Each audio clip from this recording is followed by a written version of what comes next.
Today I'm going to show you the process I use for getting my content ranked on Google so it drives visitors to my website. In other words, it's my SEO process. I've used this protocol since the early 2000s and it still works today.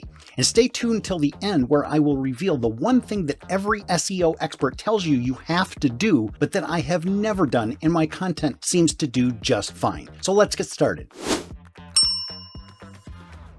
Over the past 20 years, I've spent thousands on SEO training and I've tried all kinds of SEO strategies, and here's what I can tell you. The SEO process is pretty simple. It's not rocket science. People make it way harder than it needs to be. Now, simple doesn't mean easy because there is a little bit of work involved, but if you're willing to roll up your sleeves and do the work, you can totally succeed with getting your website's content appearing in the Google search listings, and you don't have to spend a ton of money or have a large team of people. Before we dive into my 5-step SEO process, I want to clarify that today's video is not about what's called local SEO, which involves getting listed in Google Maps or optimizing your Google business profile. That's a topic for another day. What we're focusing on right now in this video is how to get the content on your website to rank in the Google search results. Here's step 1 of my 5-step SEO process: research. You need to publish content that people are actually searching for. I cannot emphasize this enough. You might have content you think is valuable or interesting, but it doesn't matter what you think. All that matters is if people are actually searching for it on Google. I made this mistake in the early days of my SEO journey, and I wasted a lot of time and effort publishing some really good content, but it was stuff that no one was actually searching for. So how do you know what content topics to publish? Well, there's no magic crystal ball and nothing is guaranteed, but one of the best strategies that's worked for me is answering questions from real people. Because if real human beings are asking you specific questions relating to your line of work, there's a high likelihood that people are also doing searches on Google asking those same questions. For example, a few years ago, I published an article, How to Ask for a Testimonial, My Simple Repeatable Process, because this question kept coming up over and over when I was building or redesigning a website for a client. If you Google how to ask for a testimonial, there I am on page 1 of Google. If you Google parts of a website, here's an article I published in response to getting asked repeatedly, "Hey Mark, what do you call this thing on a website?" Now, quick side note, any examples of my search rankings I'm showing you in this video are where I'm listed at the time of recording this video, but Google search listings fluctuate, so depending when you're watching this video, my Google search listings might be different than what they are today. For a deeper dive into the strategy of answering questions as the basis for the content on your website, a really good book that I totally recommend is They Ask, You Answer by Marcus Sheridan. Another strategy that works for me is using keyword research tools like SEMrush or Ahrefs. These are by far the 2 most popular SEO tools people use. I personally have been using SEMrush for the past 7 years. What these tools do is they show you actual data about how many searches per month a particular keyword search term gets, which lets you know upfront whether or not there's a market or audience for the content you're thinking about publishing, which is something very valuable to know. They can also show you data about how easy or difficult it might be to get ranked for a particular topic, which is also very valuable to know, because if a particular keyword phrase looks like it's going to be difficult to rank for, you can do further research with these tools to find adjacent topics where perhaps there's a little less competition and a better likelihood of getting ranked on Google. Kind of like instead of going for the home run, you can do really well hitting singles, doubles, and triples. It's true, these 2 particular tools do cost a few bucks, but in my opinion, it's worth the investment to get reliable data to validate your content ideas to avoid wasting hours working on something with a low probability of ranking on Google. Now, funds are tight at the moment. SEMrush offers a free 7-day trial and Ahrefs has a very affordable starter plan. Or you could just purchase a month or 2 of either of these tools to get full access and do all of your keyword research to give you enough content ideas for a year or 2, then cancel. But that's your call. Now that you've done your research and generated a bunch of content ideas that appear to have a decent chance, or at least on paper, of ranking in the Google search results, we're now ready for step 2 of my 5-step process, which is writing your content. So what exactly do you write about? Well, if you watch any of my other YouTube videos, you've heard me say again and again, it's 1,000 times easier to edit something than create it from scratch. And that applies here. Go to Google, type in the keyword phrase you'd like to get ranked for, and start reading all the content on page 1 of the Google search results. Literally click each listing, visit the website, and read the article or blog post to get an idea of what readers are looking for. Remember, the websites on page 1 of the Google search results are there for a reason, because Google thinks these are the best sites to answer the reader's search intent. Your job as a content publisher is basically to assist Google and publish content that is better than the content content currently appearing in the existing page 1 listings. And you do that by noticing what content keeps showing up over and over in these page 1 listings, what content is missing or not being addressed in these page 1 listings, and then adding your own unique twist or perspective. Think of it like this. The content you're going to be publishing basically says, "Dear reader, let me save you some time. I've read all the articles appearing on page 1 of these search results. Here's a clear and concise summary of what they say. Here are the answers to your questions that you probably have, but they failed to address. And here's my opinion or unique perspective on this topic that I think you'll find valuable." And that's exactly what I did with my blog post titled, "How much does it cost to build a website for a small business?" If you Google business website cost, I'm currently on page 1 on Google. Obviously, the content you publish does need to be well written, but you don't need to be a professional writer. My degree is in engineering, so writing is a skill you can learn. And whether you currently consider yourself to be a good writer or not a very good writer, here are 3 books I guarantee will make you a better writer. On Writing by Stephen King,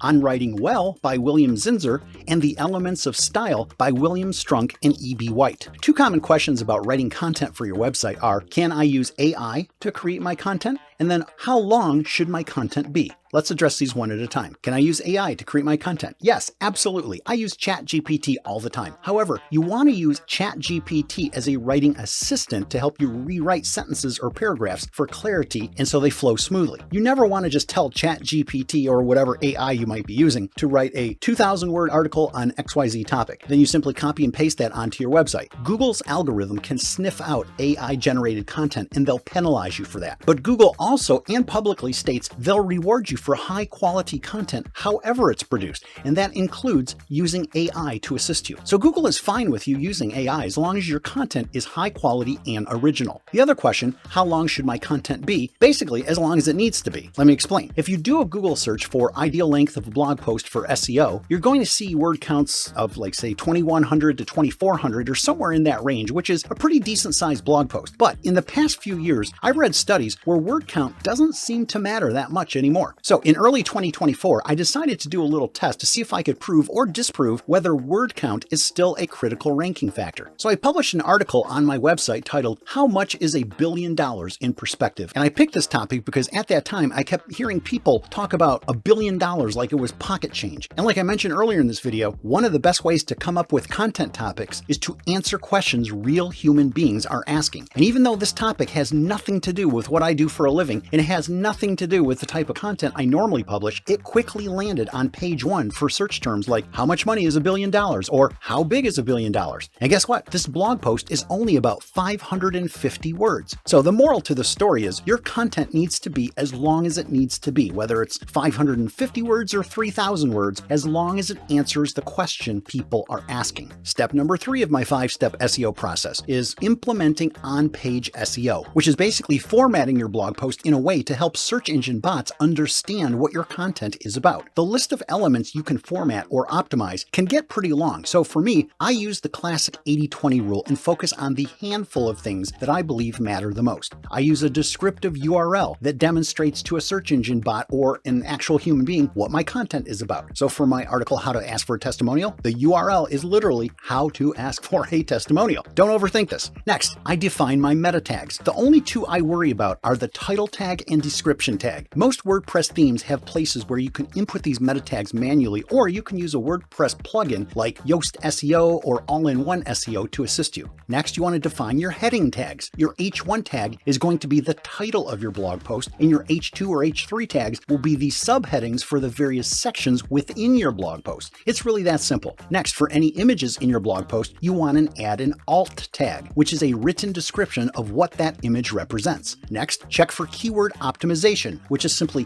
going through your content and making sure you're using your primary keyword phrase and any related keyword phrases as many times as possible throughout your content. Just make sure you use your keyword phrases naturally and don't force it, because the Google algorithm can detect unnatural language patterns and you'll get penalized for that. You also want to make sure your site has an XML sitemap, which tells search engines how your content is organized on your site. A WordPress plugin like Yoast SEO or all-in-one SEO will do this automatically for you. And that's it. That's all I focus on for on-page SEO. Step 4, now it's time to publish your content, which is nothing more than clicking a button. But the reason why this is a specific defined step in my 5-step SEO process is so you can set a delivery date for publishing your content and create a little sense of urgency for yourself. Otherwise, it's easy for analysis paralysis to set in. Look, with every piece of content you ever publish, you can always tinker with it indefinitely. But at some point, you have to say good enough is good enough and ship it out the door. If you've put in the time and gone through multiple edits, your content will be just fine. Then after my content is published, I go to my Google Search Console and click URL inspection and enter the URL of the blog post I just published to request indexing, which is kind of like you knocking on Google's door saying, hey, just letting you know, I published a new blog post. If you don't currently have Google Search Console set up, just do a search for it on Google or YouTube and you'll find a tutorial. It's super easy to set up. Then lastly, step number 5, rinse and repeat. As soon as you publish your content, it's time to start working on your next piece of content because SEO is a numbers game. After you publish content, you never know if or when that content will appear in the Google search results. Sometimes it happens in a matter of days or weeks. Other times it can take 3, 6, 9 months or more to bubble up to page 1. Other times your content never gets ranked, and that's the chance you take when you play the SEO game. In a way, you're kind of like a singer-songwriter trying to write a hit song. You just have to keep churning out songs with the hope that some of them will eventually catch on and take off. Now, earlier in this video, I told you I'd share with you the one thing that every SEO expert I know of tells you you have to do, but that I have never done, and my content seems to do just fine. And that is this, having a backlink strategy. As you're probably aware, backlinks are when people link to your content from their content. The Google algorithm tallies how many people link back to your content, and it uses that as a signal to let them know if other people think your content is valuable. And every SEO expert I've ever encountered tells you you have to have an active backlink strategy where you're reaching out to other website owners asking them to link back to your content. I have never done this for 2 reasons. First, it just feels weird to me. And then secondly, which is the bigger reason, I just don't have the time. I am super busy and there are only so many hours in a day, and I just feel it's a better use of my time to just publish more content. Now, is it possible I could get even better results if I implemented a backlink outreach strategy? Perhaps, but as I've demonstrated throughout this video, I do pretty well with the simple 5-step SEO process I've shared with you today, and I'm sticking with it. So thanks for watching. My name is Mark Brinker. If you haven't already done so, remember to like and subscribe. Have a great rest of your day, and I'll see you in the next video.